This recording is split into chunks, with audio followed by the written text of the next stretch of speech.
જય શ્રી રામ, જય માતાજી ભાઈઓ. આવ્યા છીએ આપણા નવા બ્લોગમાં. આજે આપણો મિત્રને પૂછવાના છે 4-5 પ્રશ્નો. અમારો મિત્ર થોડુંક ઇન્ટેલિજન્ટ છે, આમ બુદ્ધિ વધારે પડતી છે ભાઈ ના, એટલે આપણે પૂછવાના છીએ.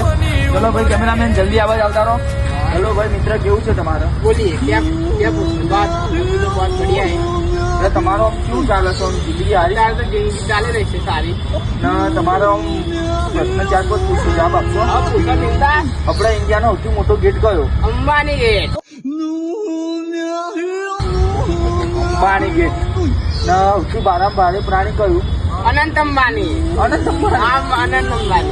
તમારે આમ સૌથી હેન્ડસમ કોણ લાગે છે? आई एम पोते यार. ये सब क्या देखना पड़ रहा है? अच्छा है मैं अंधा हूँ. હેન્ડસમ લાગો છો आई एम તમે? पोते आप पोते समझिए. ઓહો, આમ તમારે મોટું થઈને શું બનવાનું છે? गैंगस्टर. बचपन से मेरा बाप बदमाश था, मैं भी बदमाश ही हूँ. Gangster gangster. ગેંગસ્ટર બનવાનું છે. ગેંગસ્ટર. गैंगस्टर. આમ તમે આમ મોટા થઈને કોના લેવલ ઉપર આવવા માંગો છો? लेवल तो अपना लेवल तो जोता नहीं, आपको लेवल बरोबर से यार. हाँ? જો ભાઈ તમે દેખી શકો છો અત્યારનું ભવિષ્ય ગેંગસ્ટર બનવા માંગે છે ને આપણે દેશ કોને આઝાદ કરાવી દઉં? ये सब बदी बापू अपना. ગોદી બાપુ એ? बदी बापू ये. એવું તમે પાક્કું ખબર? પાક્કું ખબર યાર. એવું તમે નથી કરાયું? અમે તો જન્મ જ નતા જન્મ્યા. અરે ભાઈ આપણું આજનું ભવિષ્ય સાફ થઈ ગયું છે. ભણો, સતર્ક રહો ને ઘેર બેહી રહો ને કે ભણો થોડું. ચલો જય માતાજી, જય શ્રી રામ.